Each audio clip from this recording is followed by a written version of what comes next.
Vaccination passports becoming more common across the country. Alberta family doctors report very aggressive patients demanding they be given exemptions, and cyber criminals have cropped up online offering to sell you fake vaccination certificates.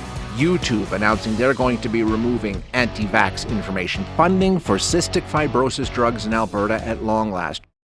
We know that Alberta's doctors and nurses have been under intense pressure. That's something that we know. Getting some help today. The nurses from the Maritimes and the Canadian military expected to be in our province today, trying to relieve some of the stress on the ICU, which is great. Thank you for coming. We appreciate the help. But it's not just in the hospitals where doctors are dealing with some of the issues that have arisen recently around COVID-19. Family docs also reporting they're seeing all kinds of abuse from people who come in saying they want a medical exemption from being vaccinated. And getting very angry when they can't get one because there's no reason to give them one. It's really turned into a volatile situation in some cases. So we're going to chat now with Susan Ulan, who is the Deputy Registrar with the College of Physicians and Surgeons of Alberta. Susan, thank you so much for your time. I appreciate you joining us today. Good morning, Shay. I'm pleased to be here. Thank you very much for the invite. Yeah, it's kind of a disheartening situation, not completely unexpected, though. Just tell us, I mean, how bad is it? Are you hearing a lot of reports from family docs saying that people are getting really quite aggressive in terms of seeking these exemptions? Unfortunately, yes. We are very aware and have been contacted by numerous physicians and organizations with their concerns about racial slurs, aggressive patients, very angry patients. We've even been contacted by physicians who have received death threats due to some of their opinions that they have publicly. So unfortunately, it's a very, very conflicted healthcare environment right now, and many physicians and patients are sometimes having challenges in navigating that. Has it been going on for, I mean, there's so many different polarized positions on this. I imagine family docs have faced all kinds of difficult situations. Has it gotten worse as we've gone farther along? I think it certainly has got a different feel in 2021. 2020, I think that the relationship between the healthcare system and the public was very collaborative. People really did feel like they were working together. Healthcare providers felt respected, valued by patients and society as a whole. That seems to have changed in 2021. And so physicians and other healthcare providers are not feeling respected by patients. They've got patients who are coming in who are very demanding, very aggressive, feel entitled due to their belief systems to demand medical exemptions for vaccines or not to wear masks. Mm-hmm. And so it does have a very different feel to it. And that conflict is coming out in quite negative ways. So I would agree with you. I think it is worse. And it's not just Alberta, it's with my colleagues are noticing the same thing from across the country. Yeah, and around the world, I would imagine. Now, doctors, I mean, there's rules, there's regulations around who they can grant these exemptions to, right? It's not like they're making a judgment call. There's certain thresholds that have to be met before they can issue one of these exemptions, and it's exceedingly rare, correct? That's entirely correct. And a physician not only has rules, but they've got a professional obligation to be aware of the evidence, to be aware of the good evidence, the balanced evidence, to keep up to date with that. And for any particular patient to look at the evidence and the recommendations for those rare medical exemptions in the context of that particular patient. It would be very inappropriate for a physician to have a blanket statement that they provide medical exemptions to all patients, and it's just as inappropriate for them to say that they provide medical exemptions for no patients. So they really do need to assess the patient individually and make the right decision in their professional opinion, and they're held to that with our standards of practice and professional ethics to make the right decision for that patient. So when we're seeing, this escalation, and as you say, some doctors facing even death threats, racist abuse, all these sorts of things, what can the college do? What can any of us do to try and stem this and make sure that the doctors not only aren't subjected to this, but ultimately are safe in their position? Well, it's a really good question. I think prevention's the key.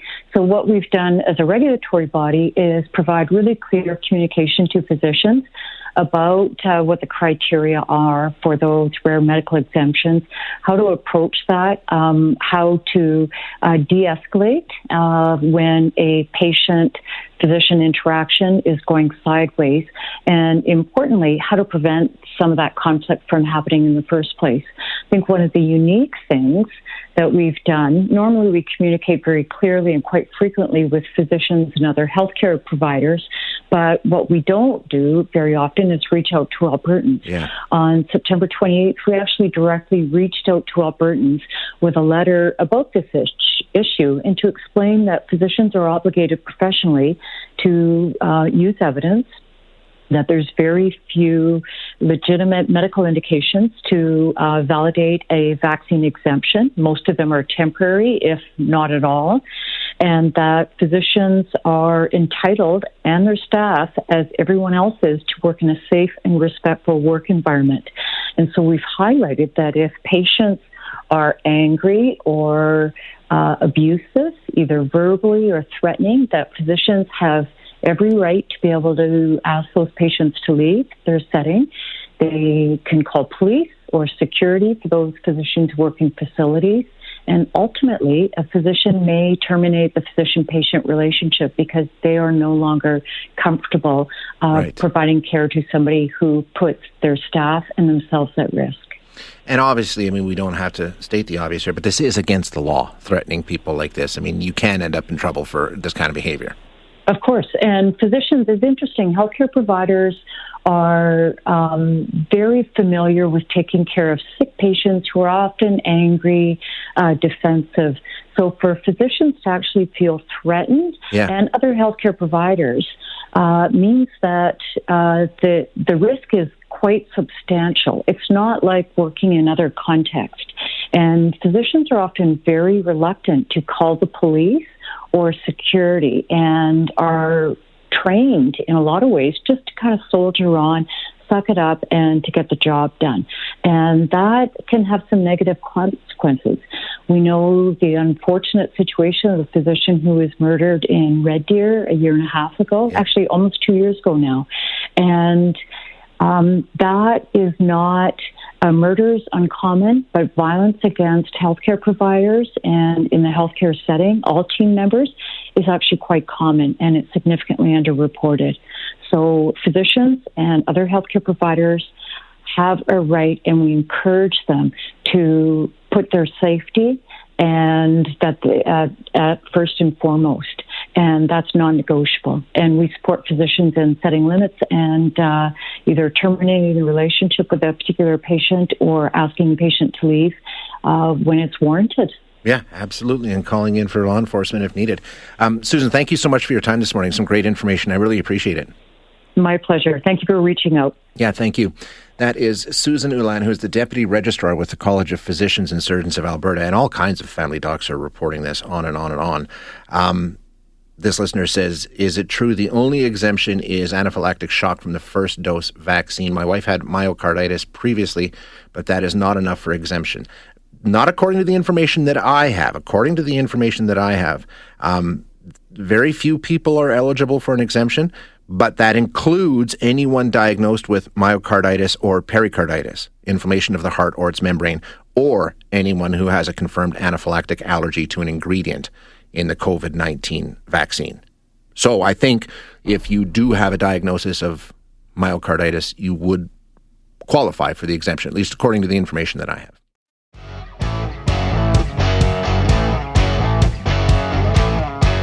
Things changed, not just in our province, but right across the country and in many parts of the world recently around this whole COVID vaccination certification deal.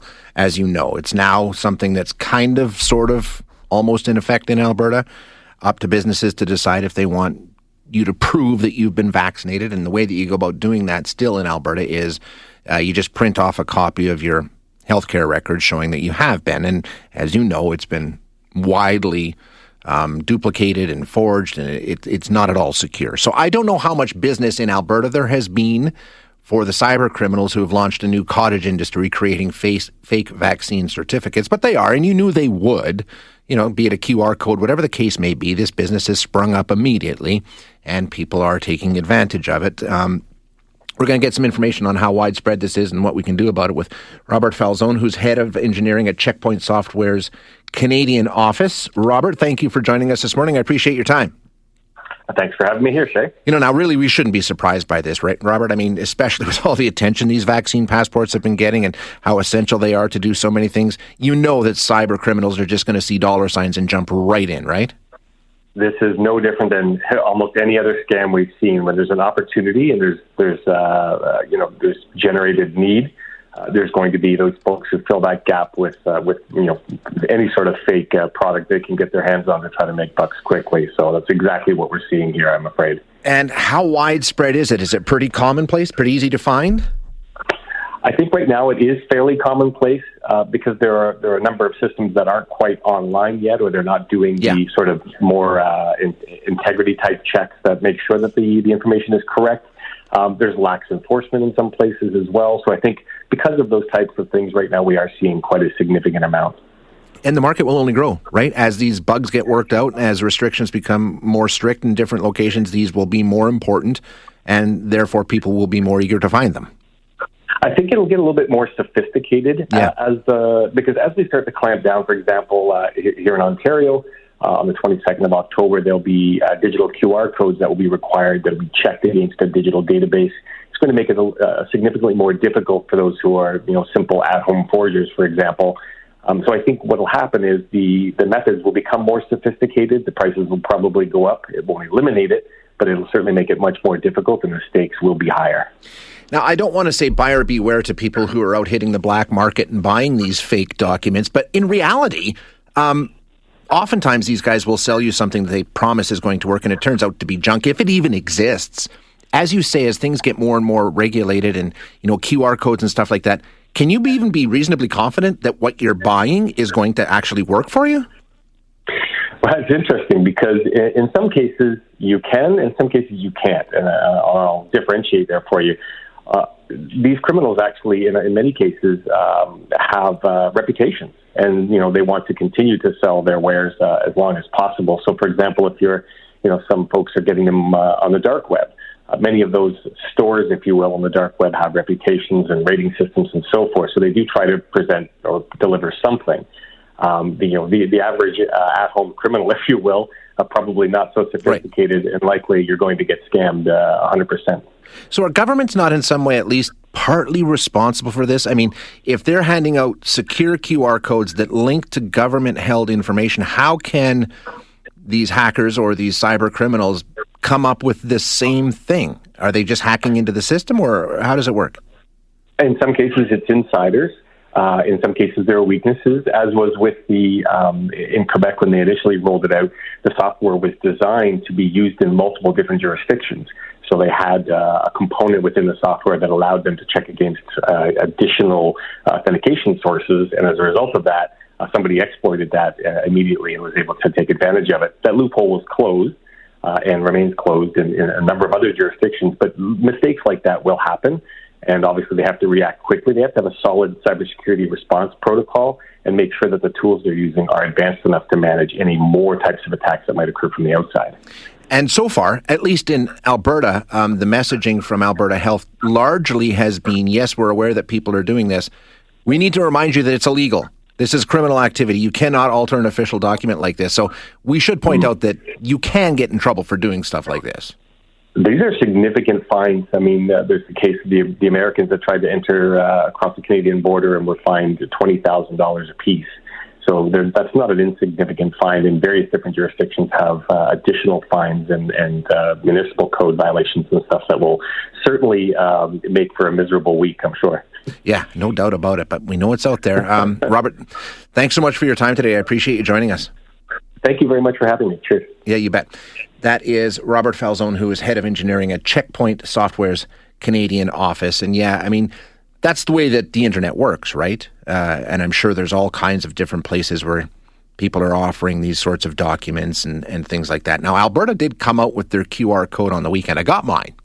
You can get it. It's pretty quick, pretty easy. You just go in and you put in your healthcare number and the date you got vaccinated, and if those two things match up, cha-ching, they send you the QR code, which is great. Still haven't figured out how to save it to my phone yet. Trying to work on that. Apparently there's a way you can do it, but I haven't figured it out.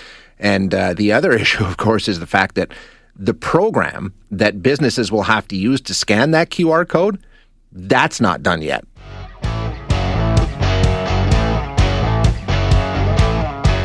It's sort of turning into a social media day in terms of what kind of influence they have on our society and how they are under increasing pressure to try and deal with some of the misinformation and the division and the hate and the violence and all the stuff that we all encounter on social media every day. We talked about Facebook earlier, 60 Minutes doing a piece with the Facebook whistleblower with all kinds of internal Facebook documents. Basically, what she says is every single time they're put in this position, they focus on profit over public safety. And she can prove it with the documents. We're going to have a chat in a moment here about YouTube announcing last week that they're going to take steps to get rid of anti-vax information on their platform. And we got this text, and I get this all the time, and I'm sure you've heard it too. Hey, Shay, leave the policing to the police.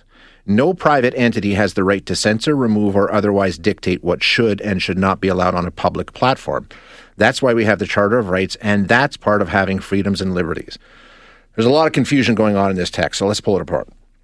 No private entity has the right to censor, remove, or otherwise dictate. Yeah, they do. That's what a private entity is all about. They have every right in the world to do whatever they want to do, which should and should not be allowed on a public platform.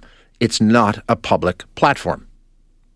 It's a private company offering you access to their platform. And if they don't like what you're doing on their platform, for whatever reason, they don't have to justify it. They boot you off. That's what private is all about. It's not a private entity with a public platform. Doesn't work that way. That's a private company with a private platform with rules of engagement and terms of use that we all agree to, even though we probably didn't read them when we signed on. And they have every right in the world to say, you know what, you violated what we want people using our platform for. You need to go away. It's not a Charter of Rights and Freedoms things. Freedom of speech, where it extends to the Charter of Rights and Freedoms, means the government cannot punish you for saying what you want to say, standing on a street corner and saying it. That's your platform. It's not when it comes to private businesses. They can do whatever they want. So now that we've got that out of the way, let's talk a bit about what YouTube is planning to do. We're going to be chatting now with Annabelle Kwan-Haze, who is Western Rogers Chair in Studies in Journalism and New Information Technology. Annabelle, thank you so much for your time today. I appreciate you joining us. Oh, hello, Shay. It's absolutely my pleasure. Now, do I have that right? Because I'm sure you get that all the time too, right? This is censorship. You can't do this. I have freedom of speech. Not when it comes to these kinds of platforms. Freedom of speech ends at the end of the street corner, essentially, right? Well, I mean, it gets complicated. It's an extremely complicated debate, and I think this is exactly at the heart of what YouTube is doing, right? It's trying to decide, where do we respect, freedom of speech, people's ability to post information, and when is the point where a platform like YouTube is actually harming or even deceiving people? Yeah. So I think what we need to realize here is that, so far, platforms like YouTube have had a free go, whereas legacy media like the news are much more regulated. But, as they increase in kind of, in terms of the user base, the effects, the impact, we're seeing a pushback in terms of, a need for more regulation. Now, they've brought in similar plans before around misinformation, right? So let's just clarify the announcement last week. What's different this time around? Absolutely. So you just, you're really showing kind of like an incremental kind of, change here in terms of their policies. And honestly, it's surprising that these changes haven't been implemented a long time ago. And I mean, not here since the pandemic, but I mean a decade ago. So some of the two really big changes, that were implemented last week is first that kind of the ban on COVID-19 anti-vaccine information has been expanded, to include, any kind of vaccine. And I think that's really, that's an important step and should have happened a long time ago. And the second big change is that, I think YouTube is now recognizing that, a lot of what we're seeing, a lot of the dissemination, the spread of disinformation is coming from just like a handful of personalities of influencers. So they're banning some of those influencers. As you said, this probably should have happened quite some time ago. It's good that they're doing it. Don't get me wrong, but this is kind of like closing the barn door long after the horses are gone, isn't it? Especially around this issue. Well, it is, because we have seen both in Canada, in the U.S., globally, kind of a hesitation towards vaccines that have been around for a very long time. Measles, hepatitis B, that have an excellent record. And there's really kind of no reason why there should be any kind of big pushback or hesitancy. And that information has really not, they haven't really regulated, what people are saying on the platform about that, even though, the science is fairly clear. So I think that, that was way overdue.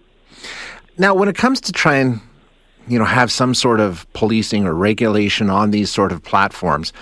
They've all talked about it, right? You can name anyone that you want, Twitter, Facebook, Reddit, YouTube, the list goes on. They all recognize that they've got an issue when it comes to misinformation and that sort of thing. But how do you they're so huge. Is it really almost an impossibility to regulate all the information that passes on their platforms every day? Shay, you just hit it right on the nail. It's basically impossible. Yeah. And once you close one account, you can kind of imagine, that they'll either go underground on something like 4chan, which are kind of more niche communities, or that new accounts will pop up that need to be regulated. The good news is that, YouTube, which kind of is an affiliate of Google, they have, incredible computational capabilities that can sift through this information in real time. So, I feel like we're, it's a competition between, disinformation being spread and the development of new kind of techniques and algorithms that can counter that. Has anybody done it successfully? Can we point to anybody who's actually tried to take these kinds of steps in the social media realm and done it well? I think Facebook is starting to do it, but we also see new stories popping up. So I think, we see that they kind of take a more reactive approach to this. Yeah. So as soon as a scandal comes up, we see that there's a lot of kind of, I would call it almost rhetoric, but, there's a lot of talk about what are the next important steps, what are the regulations that will be implemented. And I think in some areas, like bullying, cyberbullying, harassment, Facebook has done a really good job.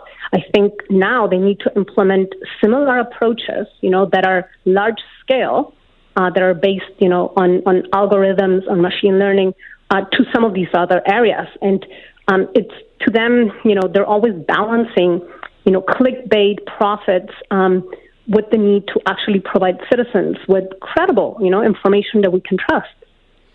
Well, exactly. Basically, the message here, I think, Annabelle, always, and we're failing at this as a society, is it's up to the user, right? It's up to the user to try and verify some of this stuff. Even if those platforms are doing everything they possibly can, it's impossible to do it all. And it comes down to the consumer of this information. Yeah, Shay, and to be honest, we are implementing a lot in Canada. We're doing a lot of work, when it comes to elementary schools and digital literacy, media literacy. We're doing a lot at the university level, trying to teach the skills, the critical skills. But some of those videos, I've seen a video recently, for example, with Yahoo Finance, where Robert Kennedy Jr. was being interviewed. And honestly, it's hard to kind of disambiguate what is credible information and what isn't. And if that's difficult for somebody who studies media, like myself, and has been studying media for over 20 years, you can kind of imagine that a young user, maybe 17 or 18, would also have a hard time, figuring out, is this a credible interview? They mention science a lot. They mention evidence a lot. So these are all kind of cues that hint towards credible sources. And so there's a real confounding, out there in the social media realm towards, what is credible and what isn't. Exactly. And you know what? It's also the preponderance of it. If you get into those algorithms where you're constantly being fed the same thing, we're all susceptible to that over time, no matter who you are. If you're constantly getting that message reinforced day after day, month after month, it will have an impact on you. Yeah, and Shay, what we're finding a lot is that the way these algorithms work is that they've figured out how clickbait works well. So they figured out what information draws our attention quickly. And so when we see those kinds of headlines, sometimes we don't even need to read the full story because it's already left an impression on us. Yep. So often that bias, is further reinforced. So if we click on a clickbait, because it's drawing our attention, it's kind of sensationalized, then, as you mentioned, the algorithm will find, information that is similar in some way, based on some, algorithmic cue. And then you will be exposed to more of that information. And it's kind of going down the rabbit hole.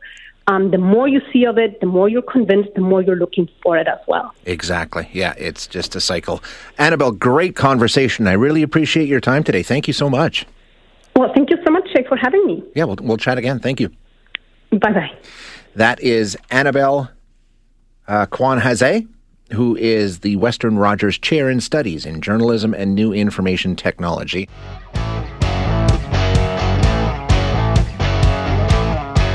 Some good news for some Albertans, very, very good news. The province has announced they will start funding a drug for cystic fibrosis patients in Alberta, something that's been worked on for a while and really can make a big, big difference to a number of Albertans. So we're going to chat with a couple of people about this. We're going to speak with Amanda Bartels, who is a provincial advocate for cystic fibrosis and a CF patient, and also Sharon Stepaniak, who is the provincial advocate for cystic fibrosis as well. Ladies, thank you so much for joining us this morning. I really appreciate your time. Thanks for having us. Thanks for having us. So, Amanda, as a patient, a CF patient, why don't we just start there? Cystic fibrosis, I'm sure we've all heard of it. And some of us have some understanding of what it means to live with cystic fibrosis. But give us some insight. What is cystic fibrosis and what has it meant to you? Cystic fibrosis is a rare fatal genetic disease that affects young Canadians. It's the most common rare genetic disease. There's about 600 people in Alberta with cystic fibrosis, and it affects mainly the lungs and digestive system. There is no cure, and it is progressive. So what that means is that as my health declines, it takes more time to keep myself healthy. So I was at a point where I needed extra oxygen because my lungs were in such rough shape. What happens is we get repeated bacterial infections in our lungs, and our lungs produce very thick, sticky mucus, and those bacterial infections become harder and harder to treat over time and results in permanent scarring to the lungs, and eventually for most would be lung failure, needing either transplant or that would be the cause of passing away. So in 2019, I was at the point where I needed to spend about 5 hours a day doing inhaled medications just to combat that mucus, as well as a routine to clear my airways, so doing respiratory physiotherapy. We also have a very difficult time digesting fats in our foods, so we need to take medication to help digest that food, and because we don't absorb our nutrients and our fats well, weight is always an issue too. Mm-hmm. So we would need to eat 4,000 to 5,000 calories a day just to maintain a healthy weight. And with Trikafta being a medication that treats the root cause of CF, it fixes the broken protein in our cells.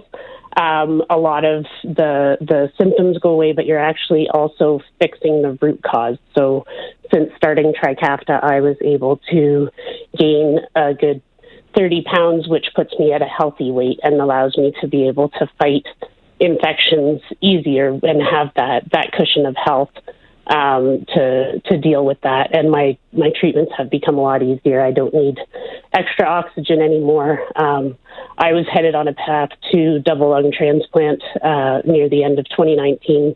My lung had collapsed, and the IV antibiotics required to keep myself healthy for as long as possible just weren't doing the job anymore. So I was headed down that path. But then in summer 2020, I was granted compassionate access to this medication. Now, this medication, obviously, like you say, there's still no cure for CF.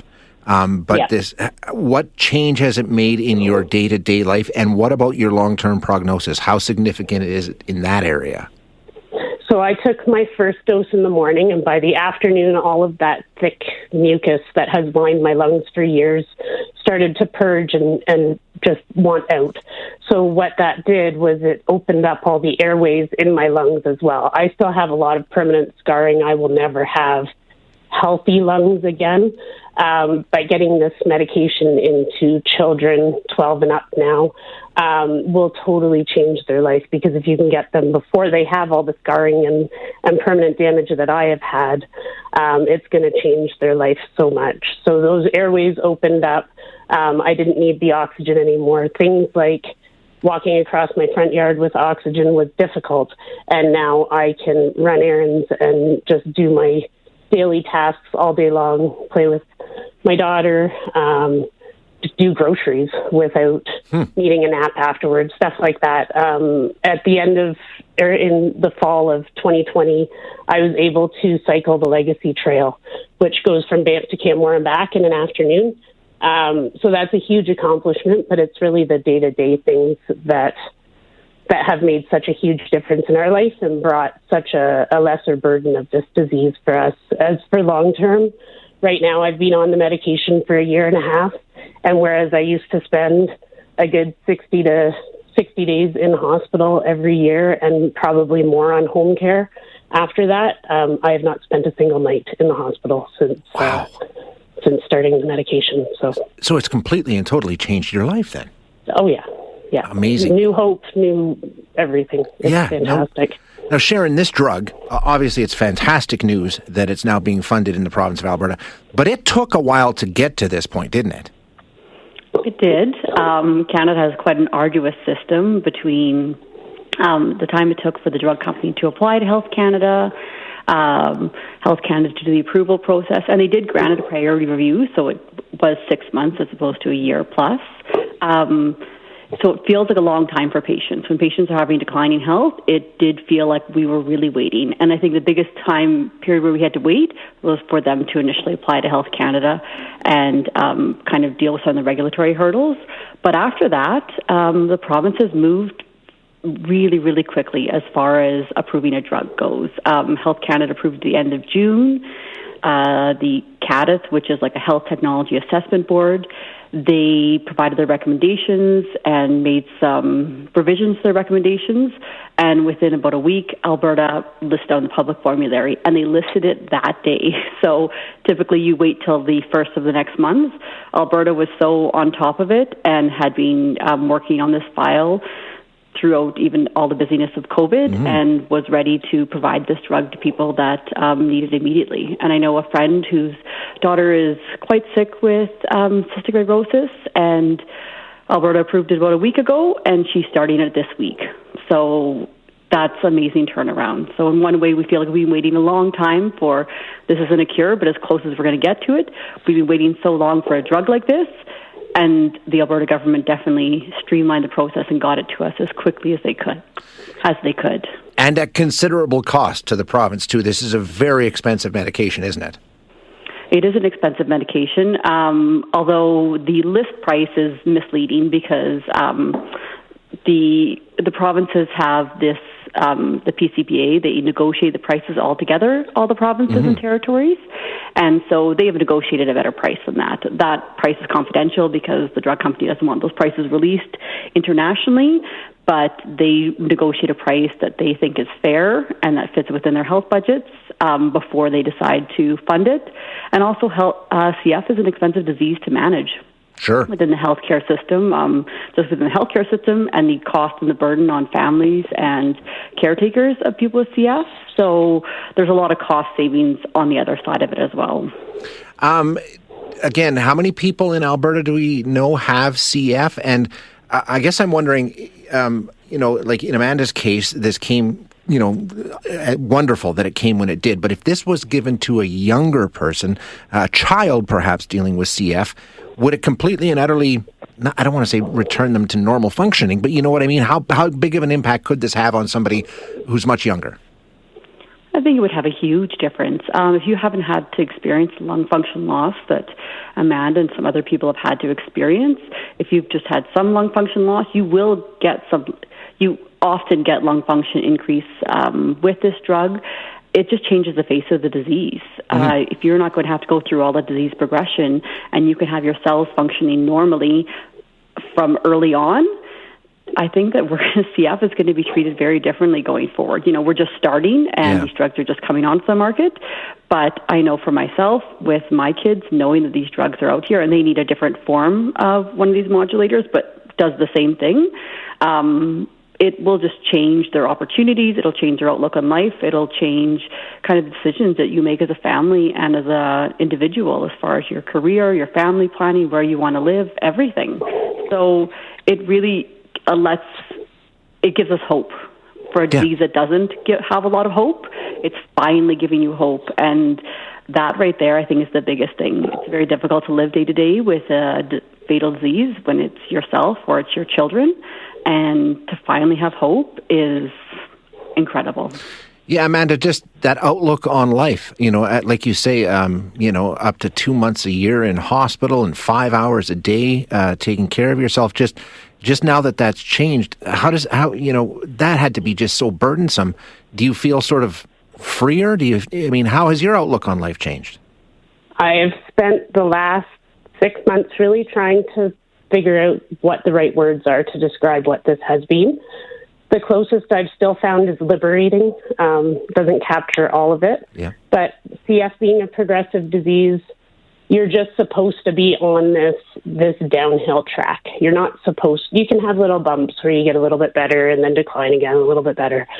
But you're ultimately is a downhill battle. It doesn't matter how hard you fight in the end, it's going to get worse, right? And with Trikafta, you get time back, which is not, again, it's not supposed to happen for a progressive disease. It is that groundbreaking that I feel like I did almost 10 years ago. And that's something I never, ever thought would happen again. And it's a huge blessing in our lives. My husband is much less stressed about my health, of course. Our daughter can just enjoy being a 10-year-old right now instead of worrying after I get back from a doctor's appointment that, is mom going to go in the hospital again? And